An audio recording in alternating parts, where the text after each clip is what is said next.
Kurt Broderson, and you're watching Real Local. Today we're here at the Middlebury New Filmmakers Festival all weekend long. There's some great films if you can catch them at multiple venues around town. We're really fortunate to be able to talk with some of the filmmakers today, and I have one of them here. John, you wrote, directed, I mean it's a documentary, so I'm not quite sure how much sort of writing. Directed, produced, and... A Farmer's Road. Yes. And I was fortunate to get a chance to watch it last night and talk with you a little bit. So maybe you can tell us a little bit about sort of how the film developed and why what drew you to this topic. Sure.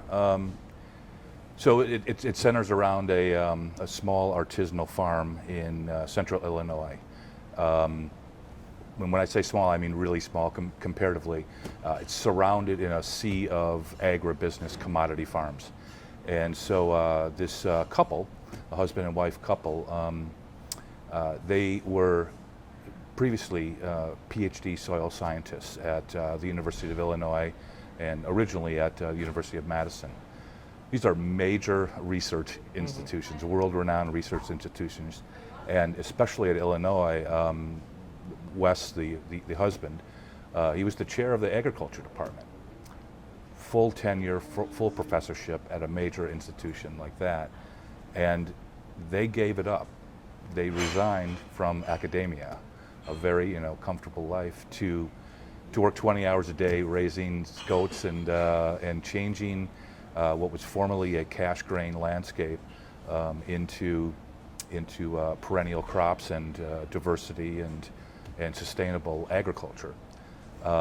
And I was fortunate enough to go to, they have these bi-weekly dinners on the farm, and I was invited down and was just struck by just that notion that somebody would make that sort of late in life choice to go to a very, very challenging, physically challenging, but also just the economic uncertainty of working in a sea of agribusiness to try to be a model for artisanal, locally sourced farming, sustainable farming. It really did seem like they were making a huge commitment, and one of the pieces of the film that I think was really interesting in that regard is they talked about sort of the three aspects of it, not just the, I guess think first of the financial challenge you're taking on, going into debt to buy the property and whatnot, but dealing with the emotional, spiritual,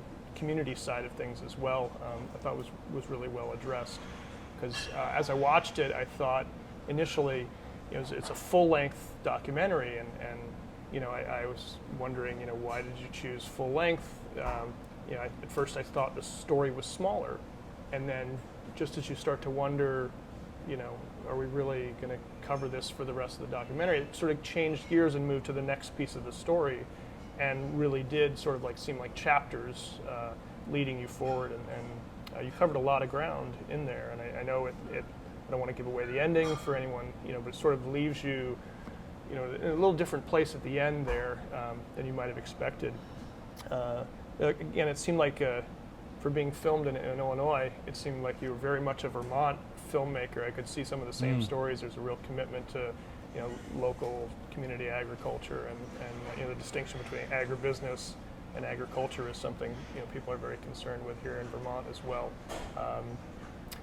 So where are you going with the film now?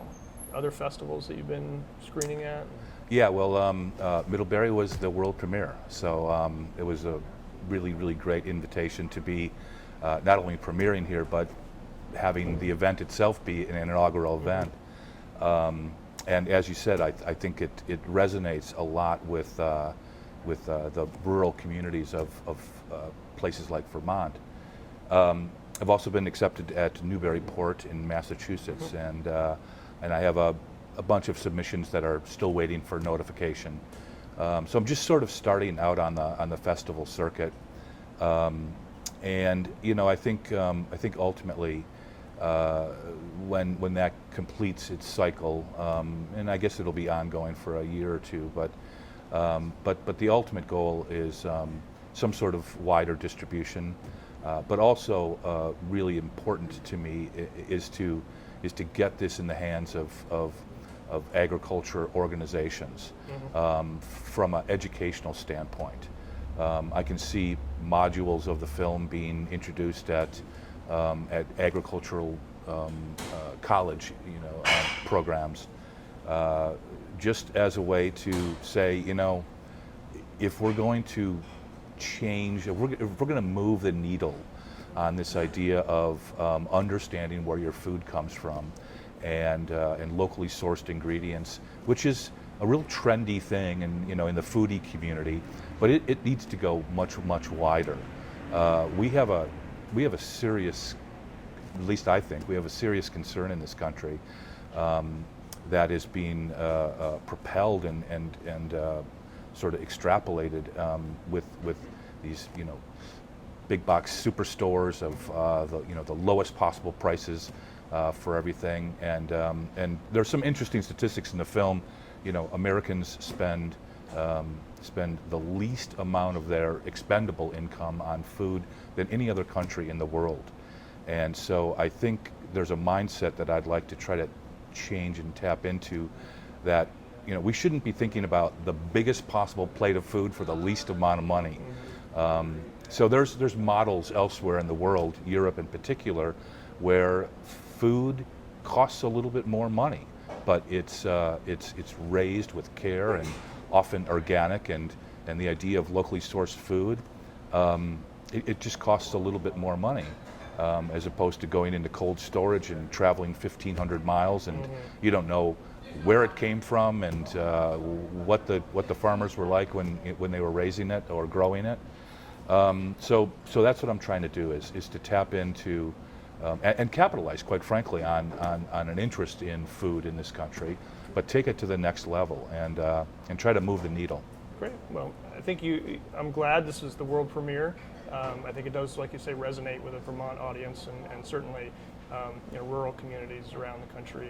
And one of the hats I wear, I teach video production at Green Mountain College, which is primarily known for its environmental studies and sustainable agriculture focus. So it's certainly something I'll mention to fellow faculty, and hopefully we can arrange a screening down there, because I enjoyed it and I think it deserves a wider audience. So good luck with that, and thanks for filming. That would be fantastic. It's exactly the kind of environment that I'm looking to get into. So we'll stay connected. Great. Okay. All right. Well, thank you very much. Thanks, Kurt. Good luck with it.